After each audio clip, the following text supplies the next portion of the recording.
Hello everyone, welcome to our fun yet educational vlog. We are super excited to take you on a journey full of art, nature, and learning. Pero syempre, bagong lahat, magpapakilala muna kami. Hi, I'm Meryl. Hi, I'm Angeline. And of course, I'm Cherry Ann. Hi, I'm Racel. I'm Christine. I'm Shane. Hi, I'm Harvey Dion. John Lloyd. I'm Ivan. I'm Aaron. And I'm Carl. Magandang araw! Halina't samahan kami sa isang natatangi at makasining na destinasyon sa Tanawan, ang Eskinita Art Farm. Matatagpuan ito sa 353-355 Purok 5, Hanopol Occidental, Tanawan City, Batangas. Isang tahimik at luntiang lugar na malayo sa ingay ng syudad pero malapit sa puso ng sining at kultura. Ang Eskinita Art Farm ay isang bukas na espasyo para sa sining, kung saan pinagsasama ang kalikasan at kontemporaryong sining sa isang makabuluhang karanasan. Isa itong dinarayo ng mga artist, estudyante at sining enthusiast mula sa iba't ibang lugar. Bukas ito mula Tuesday to Sunday, 10 a.m. until 5 p.m. maliban na lamang kung holiday. Sa abot kayang halaga na 50 pesos para sa publiko at may 35 pesos naman para sa mga residente ng Hanopol, bukas ang lugar para sa lahat. Tara na't tuklasin ang ganda ng sining sa gitna ng katahimikan. Dito lang yan sa Eskinita Art Farm, Tanawan, Batangas.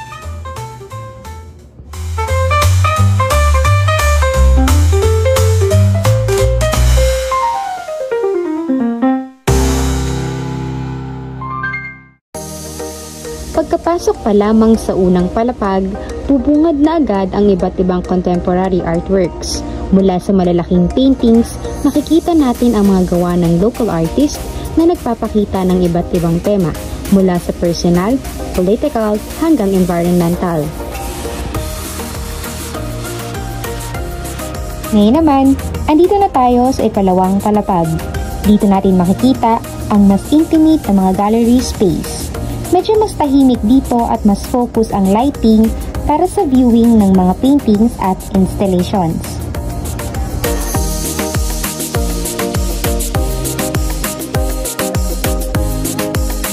At ngayon, bibigyan natin ng mas malalim na pansin ang unang pinakatumatak sa aming nalikhang sining. Lifted, a painting by Michelle Ballesteros created in 2017, is an oil canvas artwork measuring 40 inches in height and 32 inches in width. Si Michelle Ballesteros ay isang Pilipino visual artist na kilala sa kanyang oil paintings. Siya ay nagtapos sa kursong Fine Arts sa University of the Philippines. Madalas niyang gamitin ang tema na pananampalataya, espiritualidad at kamatayan para magtanong tungkol sa buhay at afterlife. Ang Lifted ay sumasalamin sa malalim na pananampalatayang katoliko ng mga Pilipino kung saan karaniwan ang mga imahe ng sakripisyo, kamatayan at pagkabuhay. Ipinapakita ng paintings ang koneksyon ng personal na pagdurusa sa espiritual na pananampalataya gamit ang simbolo ni Kristo. Sa elements of art based sa painting, meron tayong line. Makikita ang pulang linya na bumubuo kay Kristo sa krus. Color. white para sa kapayapaan at kabanalan, red bilang dugo at sakripisyo, at dark tones na nagbibigay ng lungkot at spiritual na lalim. Texture. Realistic ang texture. Ramdam mo ang lambot ng tela. Value. Malakas ang contrast ng liwanag at dilim, lalo na sa mukha ng babae. Dito agad napupunta ang atensyon ng viewer. Form. Kahit flat ang canvas, may 3D effect dahil sa shading at transitions ng kulay na nagbibigay ng depth sa imahe. Emphasis. Ang focus ay nasa mukha ng babae at sa red crucifix. Dahil sa kulay at contrast, dito agad napapako ang tingin. Contrast. Matindi ang contrast. Light versus dark, soft versus sharp, na nagpapalalim sa emosyon ng obra. Unity. Magkakaugnay ang lahat. Kulay, texture at tema para makabuo ng isang buo at makapangyarihang imahe. Sa medium and techniques naman, oil on canvas ang gamit, detalyado at smooth. Ginamit ang glazing technique sa imahe ni Cristo. Subtle pero powerful. Ano nga ba nakikita dito? Nakikita dito ay isang babaeng nakahiga, balot ng puting tela at shawl na may disenyo ng bungo. Sa ilalim niya, may pulang imahe ni Cristo sa cross. Madilim ang background at may usok sa kanang bahagi. Ano nga ba ibig sabihin nito? Ibig sabihin ng bungo dito ay simbolo ng kamatayan, ang pula ay sakripisyo at ang imahe ni Kristo ay pananampalataya. Pinapakita ng obra ang pagdurusang may kabanalan. Ang konteksto naman nito ay gawa noong 2017, panahon ng isyong panlipunan sa Pilipinas. Makikita rito ang tahimik na pagninilay sa pananampalataya sa gitna ng pagdurusa. Ang kahalagahan naman nito ay makapangyarihan ng painting, simple pero malalim. Nagpapaisip ito sa kahulugan ng sakripisyo, pananampalataya at pag-asa sa kabila ng dilim. Andito pa rin tayo sa pangalawang palapag at ating tutuklasin ang pangalawang artwork na ating pagtutuunan ng pansin. Ang dito na buo, dito na sira ay isang oil on canvas painting na may sukat na 40 by 30 inches, likha ng isang Pilipinong alagad ng sining na si Isko Andrade noong 2019. Si Andrade ay pinanganak noong 1996 at nagtapos ng Fine Arts Major in Visual Communication sa Bulacan State University noong 2017. Ang artwork ay galing sa isang panahon kung saan mas bukas ng pag-usapan ang emotional pain at heartbreak sa arts. Dito na buo, dito na sira ni Isko Andrade. Elements of art. Una, color. Dominant ang earthy at neutral tones, pero ang pinakatumatama sa mata ay ang pulang tela. Ito ang symbol ng dugo, passion at pain. Sunod ay shape and form. Matulis at matigas ang cleaver, habang malambot at lanta naman ang bulaklak. Makikita agad ang contrast ng solid at delicate forms. Ngayon naman, ang principle of art. Una, contrast. Matigas versus marupok. Pula versus maputla, sakit versus alaala. Pinagtabi ang dalawang bagay na hindi mo aakalaing magka-partner. Makikita din sa painting ang balance. Centered ang composition, mukhang maayos at pantay. Pero sa ilalim nito ay may tension. Sunod ay emphasis. Sa pulang tela, ito ang pinaka-highlight, parang sinasabi ng painting, dito nagsimula at dito rin natapos. Technique, hyper-realistic oil painting, super detalyado, parang totoo. Gamit ang realism para maramdaman ang bigat ng emosyon. Ngayon naman, tingnan natin ang painting ni Isko Andrade sa pamamagitan ng 4-plane interpretation.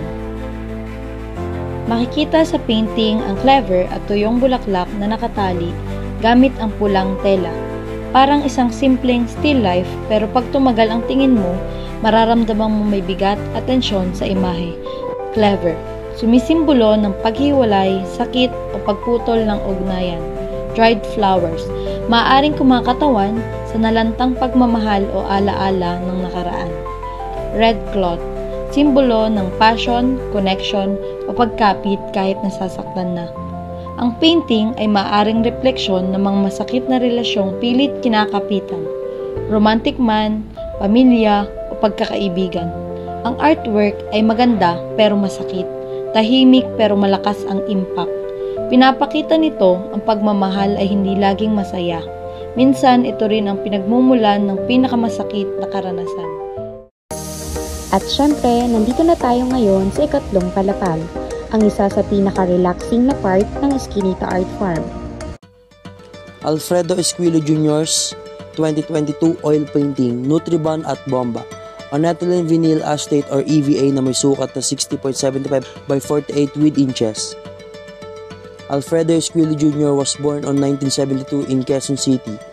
Isa siyang multi-awarded Filipino artist at kilalang kilala siya sa kanyang mga likhang sining na tumatalakay sa relihiyon, kasaysayan at lipunan gamit ang oil painting sa mga kakaibang materyales tulad ng EVA. Ang Nutribon at Bomba ay bahagi ng exhibit na Bread Circuses na tumutukoy sa strategy ng Rehimeng Marcos na gamitin ang Nutribon, isang tinapay na ipinamahagi para labanan ng malnutrisyon, at ang mga Bomba films bilang panlilinlang o pampalipas oras habang may mga seryosong paglabag sa karapatang pantao. Elements of art seen in the artwork, Nutribon at Bomba by Alfredo Esquilo Jr. Makikita rito ang line, shape, color, and texture. Malinaw ang mga linya sa clay figure na nagbibigay ng direksyon at hugis sa komposisyon. Gumamit ng geometric at organic shape para ipakita ang mga tao at simbolo ng propaganda. Muted at earthy tone ang ginamit para ipakita ang seryosong tema ng martial law. Meron din tayong tinatawag na principle of art. Malinaw ang contrast sa pagitan ng Nutribon, simbolo ng tulong, at Bomba, simbolo ng distraction. Ang focal point ay nasa clay figure na kumakatawan sa mga mayayaman, nilalantad ang epekto ng propaganda. Gamit ang oil evan, nilikha ni Esquilo ang clay figure na may 3-dimensional effect na nagpapalalim ng mensahe ng artwork. Sa painting, makikita natin ang mga clay figures na kumakatawan sa mga Pilipinong tumatanggap ng Nutribon. Sa likod naman, may mga imahe ng Bomba films, isang kontrast ng ayuda at alin. Ang Nutribon dito ay simbolo ng mababaw na tulong ng gobyerno, habang ang Bomba films ay nagsisilbing distraction para makalimot ang masa sa mga problema ng lipunan. Balik tayo sa 1970s, panahon ng martial law. Gumamit ang Rehimeng Marcos ng Nutribon bilang feeding program at Bomba films bilang entertainment para aliwin at patahimikin ang taong bayan sa gitna ng mga paglabag sa karapatang pantao.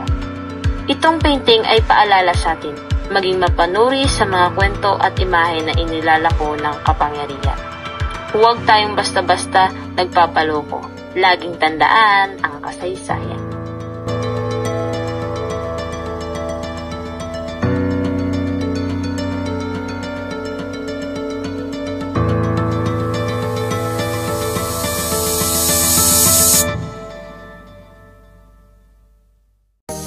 Isang grupo, naging masaya ang aming experience sa Eskinita Art Farm.